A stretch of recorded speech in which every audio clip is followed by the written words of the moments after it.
Okay, it's solved. Now it's launching my Unreal Engine launcher, not the last project.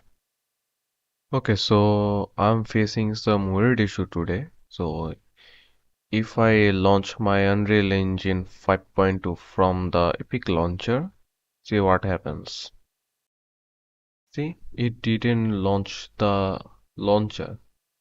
It just opened my last project. So how to resolve that?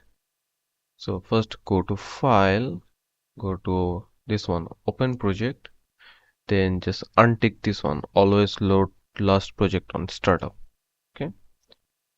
Then if I hit cancel, then if I close this one, if I try again from Epic Game Launcher, okay, it's solved. Now it's launching my Unreal Engine launcher, not the last project.